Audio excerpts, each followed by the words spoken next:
Hello guys, இந்தியாவில் பெண்களுக்கு பாதுகாப்பு இல்லை அப்படின்ற எண்ணமே நிர்பயா கேஸுக்கு அப்புறம் தான் வந்ததுன்னே நம்ம சொல்லலாம். அந்த கேஸை பற்றி தான் நமக்கு இன்றைக்கி வீடியோவில் பார்க்க போகிறோம். 16 டிசம்பர் 2012 அன்றைக்கி ஒரு எக்ஸ் மிலிட்ரி மேன் டெல்லியில் இருக்கிற ஒரு பிஸியான ரோட்டில் நடந்து போயிட்டுருக்காரு.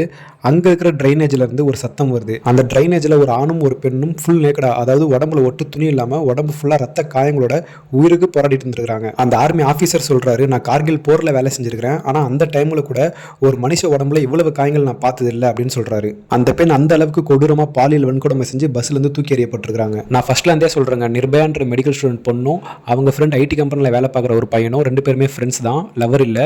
இவங்க 2 பேரும் லைஃப் ஆஃப் பை அப்படின்ற படம் பார்த்துட்டு அகைன் வீட்டுக்கு போகிறதுக்காக பஸ் ஸ்டாப்பில் வெயிட் பண்ணுறாங்க. அப்போ அங்கே ஒரு பஸ் வருது. ஆக்சுவலி அது ஒரு பஸ்ஸே கிடையாது, ஒரு ஸ்கூல் பஸ். அதை மாடிஃபை பண்ணி எடுத்துகிட்டு வராங்க.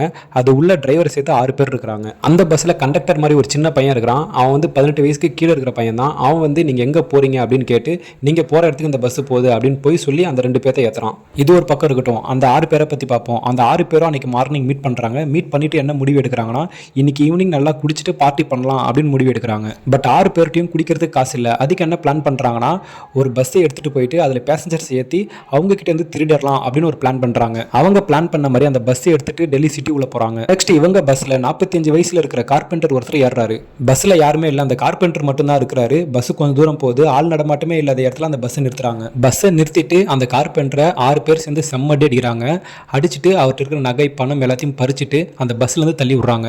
அடுத்து அந்த பஸ் நிறைய பஸ் ஸ்டாப்புக்கு போகுது, ஆனால் அதில் யாருமே ஏறல. கடைசியாக ஏறினது தான் நிர்பயாவும் அந்த பையனும் அந்த பஸ்ஸில் ட்ராவல் பண்ணுறாங்க. அந்த 5 பேரும் அந்த பையன்கிட்ட வந்து, இந்த பொண்ணு யார், உன் லவ்வரா இல்லை உன் கூட படிக்கிற பொண்ணா அப்படின்னு கேட்டு வம்பிடுகிறாங்க. அதேமாதிரி அந்த பையனை போட்டு செம்மடிக்கிறாங்க. அந்த பையன் வலி தாங்க முடியாமல் ரத்த வெள்ளத்தில் துடிக்கிறான். நெக்ஸ்ட் அவங்க பார்வை நிர்பயா மேலே வருது. பஸ்ஸில் டிரைவரை சேர்த்து 6 பேர் இருக்கிறாங்க. 6 பேருமே நிர்பயாவை ரொம்ப கொடூரமான முறையில் பாலியல் வன்கொடுமை செய்கிறாங்க. 23 வயசு இருக்கிற நிர்பயா வலி தாங்க முடியாமல் கத்துறாங்க. அவங்க கத்தனதை பார்த்துட்டு இந்த 6 பேரும் சத்தம் போடாதுன்னு சொல்லி அவங்கள சர்ற மாதிரி அடிக்கிறாங்க. கடைசியாக நிர்பயாவையும் அவங்க ஃப்ரெண்டையும் ரோட்டில் தூக்கி வீசிட்டு அவங்க மேலே பஸ் ஏற்றலாம் அப்படின்னு ட்ரை பண்ணியிருக்காங்க. பட் அவங்க ட்ரைனேஜ் உள்ள விழுந்ததால பஸ் அவங்க மேலே ஏற்றாமல் அப்படியே போயிருக்காங்க. வழியாக போன எக்ஸ் மிலிட்ரி ஆஃபீஸர் அவங்க 2 பேர்த்தையும் ட்ரைனேஜ் உள்ள பார்க்குறாரு. ட்ரைனேஜ் உள்ள பார்த்ததுக்கப்புறம் அவங்க உடனடியாக ஹாஸ்பிட்டலில் சேர்த்துட்டு நெக்ஸ்ட் போலீஸ் கம்ப்ளைண்ட் கொடுக்குறாரு. Next day morning Nirbhaya case எல்லா டிவி சேனலும் டெலிகாஸ்ட் பண்ணுறாங்க. ஆளுங்கட்சியும் எதிர்கட்சியும் மாறி மாறி சண்டை போடுறாங்க. அதே சமயத்தில் இந்தியா ஃபுல்லாக போராட்டங்களும் வெடிக்குது. இந்தியா மட்டும் இல்லாமல் உலகத்தில் எங்கெங்கெல்லாம் இந்தியர்கள் இருக்கிறாங்களோ அங்கெல்லாம் கூட ப்ரொடெஸ்ட் நடக்குது. நிர்பயா கேஸ் என்கொயரி பண்ணுறதுக்கு ஸ்பெஷலாக ஒரு லேடி போலீஸ் அப்பாயின்மெண்ட் பண்ணுறாங்க. அவங்க என்கொயரி ஸ்டார்ட் பண்ணுறதுக்கு முன்னாடி நிர்பயாவை நான் பார்க்கணும் அப்படின்னு சொல்லிட்டு ட்ரீட்மெண்ட் கொடுக்கறதுக்கு முன்னாடி நிர்பயாவை பார்க்குறாங்க. அவங்க பார்த்துட்டு என்ன சொல்கிறாங்கன்னா, நான் ஒரு பொண்ணா இன்னொரு பொண்ணை எந்த நிலைமையில் பார்க்கக்கூடாதோ நான் அந்த நிலைமையில் அவங்கள பார்த்தேன் அப்படின்னு சொல்கிறாங்க. என்கொயரி ஒரு பக்கம் நடக்குது, ஆளுங்கட்சியும் எதிர்கட்சியும் ஒரு பக்கம் சண்டை போட்டுட்டு இருக்காங்க.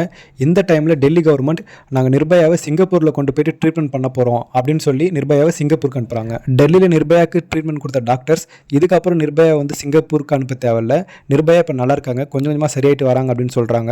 பட் அதையும் மீறி டெல்லி கவர்மெண்ட் அவங்களை சிங்கப்பூருக்கு அனுப்புகிறாங்க. நிர்பயாவை டெல்லியிலேருந்து சிங்கப்பூருக்கு தனி விமானத்தில், அதாவது ஏர் ஆம்புலன்ஸில் அனுப்புகிறாங்க. அவங்க ஃப்ளைட்டில் போயிட்டு இருக்கும் போதே நிர்பயாவுக்கு கார்டியக் அரெஸ்ட் வருது. பட் அதுலேருந்து அவங்களை காப்பாற்றிடுறாங்க. நெக்ஸ்ட் டே மார்னிங் சிங்கப்பூரில் நிர்பயா இறந்து போயிடுறாங்க. டெல்லி போலீஸ் இந்த சம்பவம் நடந்த 48 மணி நேரத்தில் அந்த 6 பேர் யார் அப்படின்னு கண்டுபிடிக்கிறாங்க. நெக்ஸ்ட் ஒரு வாரத்தில் அந்த 6 பேரையும் கைதும் பண்ணிடுறாங்க. 2012 இந்த கேஸ் நடக்குது. 2020 அந்த 6 பேரில் 5 பேருக்கு மரண தண்டனை கொடுக்குறாங்க. இந்த சம்பவம் நடக்கும்போது 2012 அந்த 6 பேரில் ஒருத்தவனுக்கு 17 வயசு தான் ஆகுது.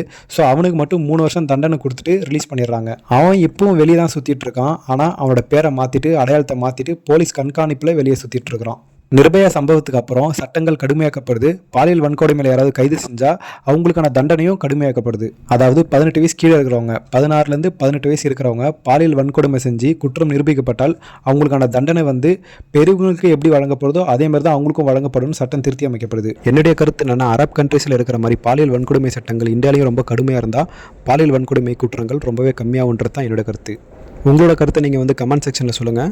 நம்ம நெக்ஸ்ட் வீடியோவில் சந்திப்போம். தேங்க்யூ, பாய்.